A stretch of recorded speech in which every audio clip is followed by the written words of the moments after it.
From coffee-fueled rage to parking lot standoffs, these 6 incidents prove that arrogance and impatience can turn deadly in the most unexpected places.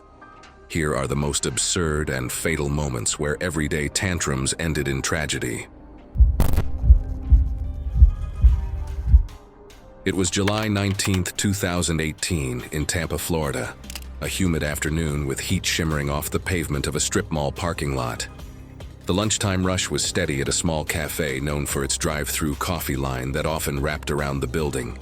Most customers waited patiently in the slow crawl of cars, but one driver stood out that day.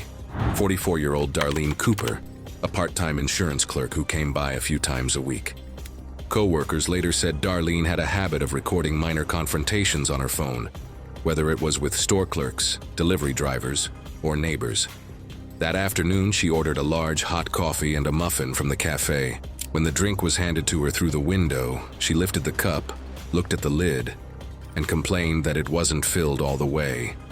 The worker apologized and offered to make a new one, but Darlene began raising her voice, drawing attention from other cars in line. Witnesses in nearby cars said she began shouting that she was being cheated out of her money.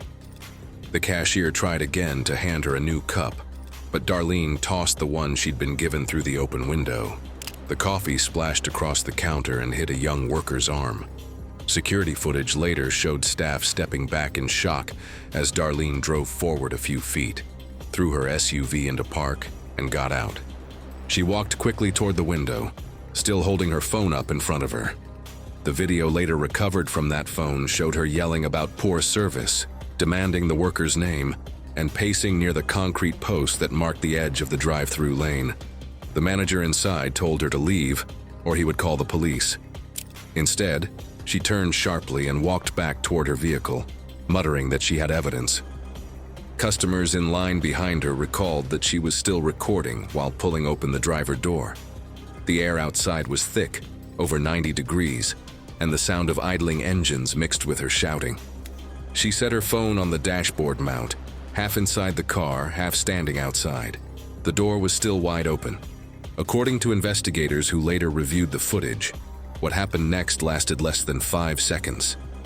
Darlene swung her leg inside, trying to slam the door shut with her left hand while keeping her phone balanced on the dashboard mount. The engine was still running, and as she moved to sit back down, her foot pressed the accelerator instead of the brake. The SUV jerked forward with a short screech of tires. The open door hit the concrete post beside her parking space. The metal folded backward, trapping her between the door's inner edge and the car frame. The force crushed her upper chest against the steering column. The phone recording captured a burst of noise, then went still. A man 2 cars behind witnessed the entire impact.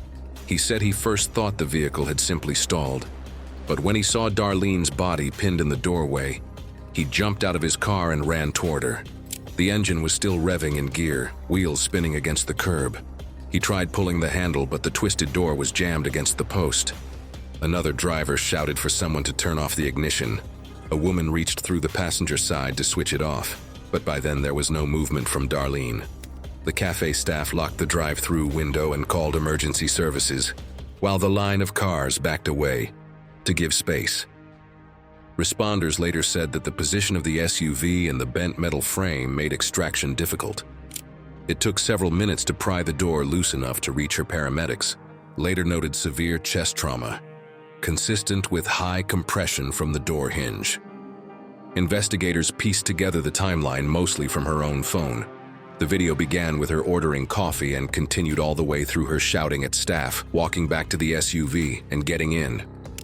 The final image froze on the steering wheel a split second before the sound of impact. Authorities classified the death as accidental, caused by blunt force injuries to the chest.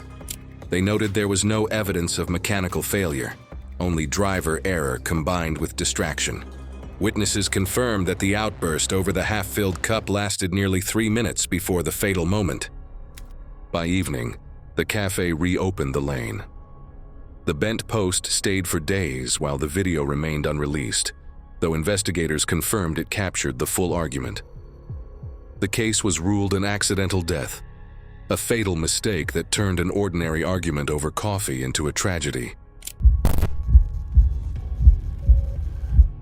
It was March 22, 2019 in Sedona, Arizona, a bright, windy afternoon that drew steady weekend crowds to the Red Rock lookouts along State Route 89A. The Vista Point near Cathedral Rock was busy that afternoon, with tourists taking photos and families walking up the gravel trail leading to the elevated overlook. Among the visitors was 53-year-old Denise Harper, who had arrived with relatives in 2 cars after a long lunch downtown. Denise was a former receptionist who began using a small, 3-wheeled travel scooter after a knee injury she sustained during an argument at a shopping center several years earlier. According to family, she enjoyed visiting scenic areas and was confident operating the scooter on paved surfaces. That afternoon, she decided to follow her relatives partway up the viewing path, despite the posted sign restricting motorized vehicles beyond the parking lot. The trail itself was a narrow service road converted into a pedestrian path, climbing at a shallow angle before curving toward the overlook. Fine sandstone gravel lined the edges, and the drop-off on one side sloped several dozen feet down to a rocky basin. Visitors often paused midway to take pictures of the valley, leaning against the low wooden rail that served more as a marker than a barrier. Witnesses later told investigators that Denise appeared cheerful, but dismissive when others cautioned her about the trail's slope. A volunteer guide near the base reminded visitors that motorized scooters weren't recommended past the paved section, but Denise waved him off and continued upward. Family members said she insisted she knew what she was doing. The scooter's rear tires slipped occasionally on loose grit as she maneuvered around small rocks about halfway up. The incline steepened slightly. By 3:15 p.m., the family had reached a rest area just below the main overlook platform. Denise stopped a few yards behind them and took out her phone to take a panoramic photo. Witnesses nearby said she began adjusting her position to frame the background better, reversing slightly toward the open edge where the gravel thinned. Footage from another tourist's camera, later reviewed by investigators, showed the scooter's rear wheels spinning briefly before sliding over the worn edge of the trail. The combination of incline and loose rock caused the scooter to tilt backward. Denise instinctively leaned forward and turned the handlebars, but the shift in weight caused the left wheel to lift completely off the ground. Within seconds, the scooter tipped sideways and went over the slope. Several witnesses shouted as the chair rolled down the incline, striking rocks and brush before coming to rest roughly 20 feet below. Family members ran down the slope while others called 911. The fall had dislodged the scooter's seat and battery pack, both found a few feet away from where Denise lay motionless. Emergency crews from a local fire department arrived at 3:26 p.m. and used a rope line to access the area. Paramedics confirmed no signs of life at the scene. The county medical examiner later determined the cause of death as blunt force trauma to the head and upper torso, consistent with impact during a fall. Investigators from the sheriff's office documented tire marks leading from the main trail to the edge, confirming the scooter's loss of traction rather than intentional movement. The device's controls were found functioning normally, ruling out a mechanical malfunction. Authorities concluded that the fall was an accidental loss of control, compounded by unsuitable terrain. While the sign restricting motorized use was clearly visible at the trail entrance, no physical barrier prevented access. The overlook remained temporarily closed for safety assessment. Within a week, local officials installed reinforced fencing and additional signage warning visitors about unstable ground and prohibiting scooters, strollers, or wheeled equipment beyond the pavement. The family later told investigators they believed Denise had simply wanted a better view for her photo and underestimated how quickly the scooter could shift on loose rock. It was May 13, 2017, in Cedar Rapids, Iowa, a warm Saturday morning when the aisles of a local discount supermarket were packed with weekend shoppers. The steady hum of carts and checkout scanners filled the air. At Register 6, the line stretched nearly to the back of the produce section as people waited to pay for groceries and household items.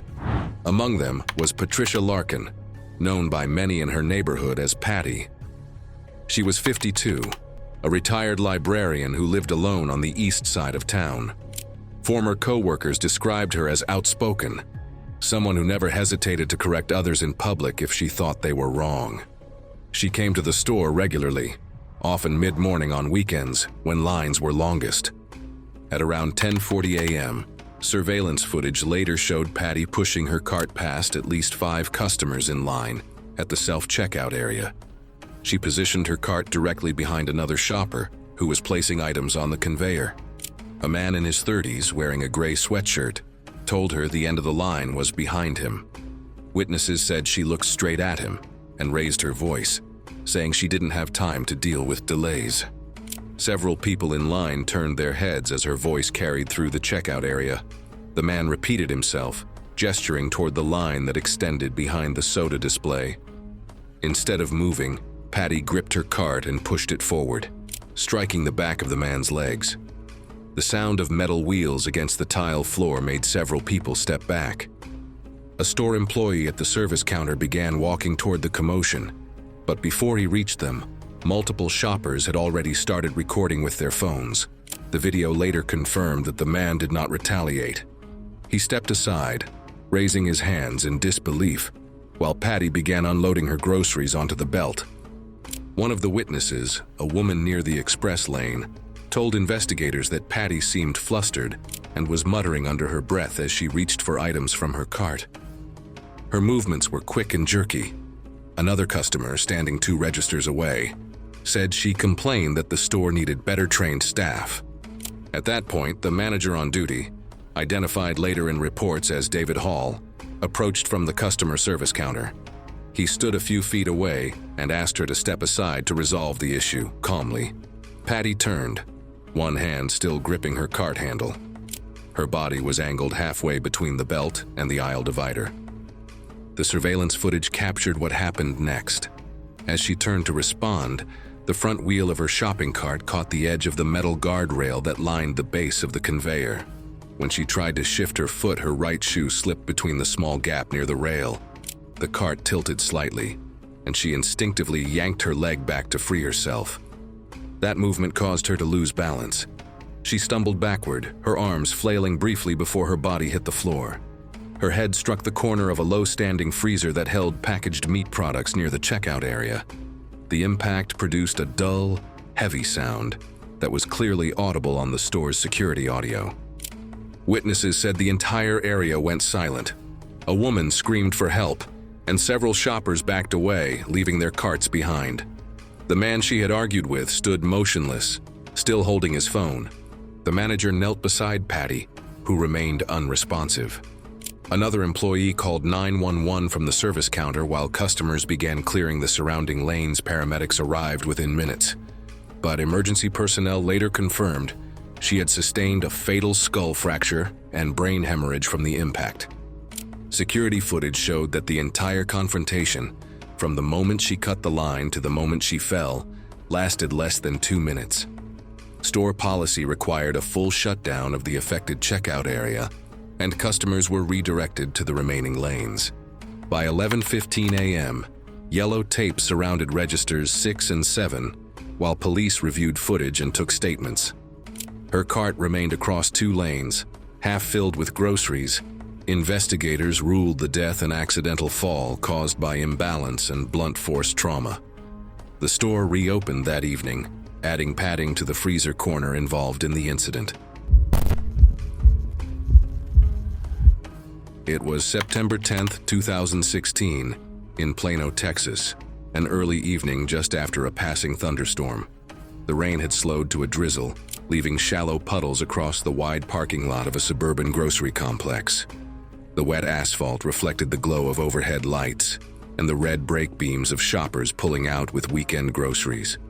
Rhonda Ellis, 46, was a self-employed real estate agent who managed several rental properties in the area.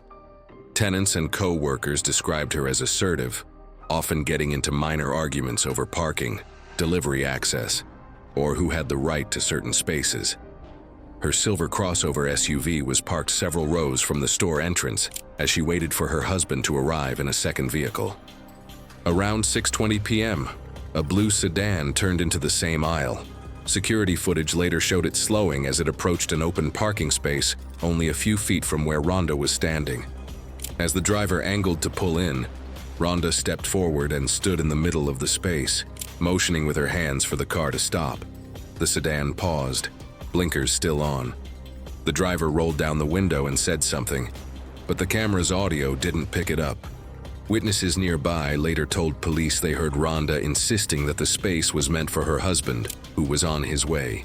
When the driver gave up and turned toward another row, she remained standing there for a few seconds with her arms crossed before walking back toward her SUV, shaking her head. Footage showed her pulling a set of car keys from her jacket pocket and tossing them down in frustration. The keys bounced once and landed beside a metal light pole base, where water had pooled from the earlier rain. She walked over to pick them up, unaware that the metal housing around the pole's base had been corroded for months. Maintenance records would later show that the wiring inside had been flagged for repair twice earlier that year, but never serviced. Moisture from the storm had seeped into the cracked seal, exposing a live wire that made intermittent contact with the metal casing whenever it was wet. Rhonda crouched beside the pole and reached down with her right hand. According to two shoppers across the aisle, there was a sudden blue-white flash, followed by a loud pop. Rhonda's body stiffened, and she let out a single sharp scream before collapsing sideways onto the wet ground. Her right hand was still gripping the key ring, which was partly submerged in the shallow puddle. A man loading groceries into his truck stopped when he saw the flash and realized she had collapsed. He stepped forward but froze when he noticed small sparks dancing across the puddle around the pole. Others nearby hesitated too, unsure what had happened. One shopper yelled for everyone to stay back while someone inside the store alerted employees. Within minutes, workers used cones and carts to block off the aisle, as the smell of burned plastic and faint electrical crackling filled the air. Fire department responders reached the scene at 6:31 p.m. and immediately cut power to the entire lighting circuit for the lot. Paramedics approached once the voltage was confirmed off, but Rhonda was already unresponsive. She was pronounced dead at the scene. The medical examiner later identified electrocution as the cause of death, consistent with high-voltage contact through a conductive surface in standing water.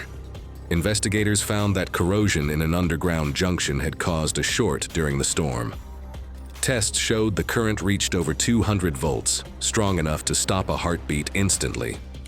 The store closed the section that night for inspection. Records revealed earlier repair requests were ignored. By the next day, city crews sealed all pole bases and added warning signs while planning full rewiring. It was November 8, 2015, in Mesa, Arizona, a dry, cool afternoon that brought steady weekend traffic into the Crosswinds shopping plaza. Inside the strip mall's small pet store, the usual chatter of birds and hum of aquarium filters filled the air. Employees were busy tending to customers buying food, tanks, and small animals. At around 3:20 p.m., the store's front counter area became the scene of an argument that would end in a sudden and tragic accident. The customer was 39-year-old Sharon Malloy, an office administrator and divorced mother of one who lived a few miles away. She was a regular at the store, often stopping by for bird feed and supplies. Employees described her as outspoken, known for questioning prices and frequently asking for discounts on items she thought were overpriced. That day, Sharon came in asking about a small parakeet she'd seen on a previous visit. The bird had been part of a local rescue program that worked with the shop, and its adoption fee was listed at $25 to cover care and medical costs. According to witnesses, Sharon argued that the store shouldn't charge for rescued animals. She spoke loudly enough that nearby customers turned to look. The employee at the counter, a college student working part-time, tried explaining that the fee went to the rescue organization, not the store itself. Sharon didn't accept the explanation and kept arguing, insisting the fee was unfair. She lifted a small metal bird cage from her cart and began pointing out its flaws: bent bars, a loose latch, chipped paint along the bottom edge. Witnesses said she waved it slightly as she spoke, her movements sharp enough that the employee stepped back from the counter. The store's security footage showed Sharon setting the cage down hard on the counter, then lifting it again in frustration. Behind her, another customer quietly moved away from the register area. When she slammed the cage down a second time, its lower edge struck the electrical cord of a heat lamp that was clamped to a reptile tank nearby. The lamp jolted loose and dropped behind the counter, hitting a plastic bottle of glass cleaner stored on a lower shelf. The cleaner contained ammonia and alcohol-based solvents, common in commercial products but highly flammable. The bulb, still hot from continuous use, shattered on impact. In the same instant, the escaping vapor ignited, producing a brief but intense flash. Employees described hearing a sharp pop and seeing a burst of orange flame that spread upward from the floor to the counter. Sharon's blouse, made of lightweight polyester, caught fire almost immediately. Surveillance video later showed her stepping back in shock, waving her arms as the fabric began to melt against her skin. Two employees rushed forward. One grabbed a towel from the grooming station, while another unplugged the lamp's power cord. They managed to smother the flames within seconds, but by then Sharon had suffered severe burns to her upper torso and right arm. A customer ran outside to flag down a passing patrol car, and the officer radioed for paramedics. Emergency responders arrived within minutes and transported Sharon to a nearby burn center. She was pronounced dead later that evening due to thermal injuries and secondary complications from smoke inhalation. The fire department investigation concluded that the ignition was accidental but preventable. Inspectors noted that the lamp's power cord had been improperly routed near cleaning supplies, and the clamp securing the fixture to the tank had loosened from repeated use. Although the heat output was within normal range, contact with the flammable vapors was enough to start the flash fire. Investigators ruled the fire an accident caused by unsafe equipment placement, with no criminal charges filed. The store closed for cleanup and repairs as inspectors documented burn damage across the counter and shelving. It reopened a week later with new glass enclosures for all heat lamps, added safety guards and warning signs reminding customers to keep items clear of electrical cords. It was August 4th, 2017 in Eugene, Oregon. A Friday night when the downtown multiplex was packed for the late showing of a new superhero movie. The air smelled of popcorn and soda, and ushers moved between theaters cleaning up from earlier showings. Inside Auditorium 6, where the 10:30 p.m. screening was just beginning, 48-year-old Linda Sinclair had already taken a seat in the middle row, sipping from a large drink and scrolling through her phone. Linda worked as a retail supervisor at a clothing outlet nearby and was known to coworkers as outspoken and sometimes argumentative. According to friends, she often came to late movies alone after having drinks at a bar down the street that night. She had purchased a general admission ticket, but sat in a seat marked as reserved, part of the theater's new numbered seating system that had caused confusion and frequent disputes since being introduced a few months earlier. At 10:37 p.m., a couple entered and walked toward the center of the row where Linda was seated. Their tickets showed the same seat number she occupied, and they asked her to move. Witnesses said she refused, insisting she had arrived first. The couple went to get assistance, and two ushers returned a few minutes later, checking tickets under the dim theater lighting. When they asked her to move to her assigned seat, she declined. Security footage showed Linda standing, holding her phone, and arguing with staff while waiting for a manager. When he approached, she began recording, and nearby patrons started watching as the dispute grew louder. As the ushers stood their ground, Linda began stepping backward, trying to keep all three employees in her camera frame. The stadium-style seating had narrow, steep steps between each row, with just enough width for a single foot. Witnesses seated 2 rows below later said she moved without looking behind her. When her heel landed partly off the step, her weight shifted suddenly. Her left ankle twisted and she lost balance. In one motion, her body tipped backward into the aisle. The fall covered about 5 feet in elevation, enough to generate a strong impact. Her head struck the steel base of the aisle handrail before her phone slid down several steps, its flashlight still on. The theater went silent for several seconds before a man near the aisle called out for help. Staff immediately stopped the film and turned on the overhead lights. The ushers moved the crowd back while one checked for a pulse. A nurse who happened to be in the audience assisted until paramedics arrived roughly 7 minutes later. Linda was unresponsive and was later pronounced dead at the hospital from blunt force trauma to the back of the skull. Police reviewed the footage from both the theater cameras and audience phones. The investigation determined the fall was accidental and that staff had acted appropriately. Toxicology tests found moderate alcohol levels in her system, but no drugs. The medical examiner confirmed a fatal skull fracture consistent with impact against a fixed metal surface. The theater reopened the next day, but implemented new safety and seating protocols. Ushers were instructed to verify reserved seating before each showing to prevent disputes, and small warning signs were added to stairway entries reminding patrons to watch their step. Staff later said it was the first and only fatal accident the location had ever experienced, an argument that turned tragic within seconds. Thanks for watching. Enjoy this video. Click more.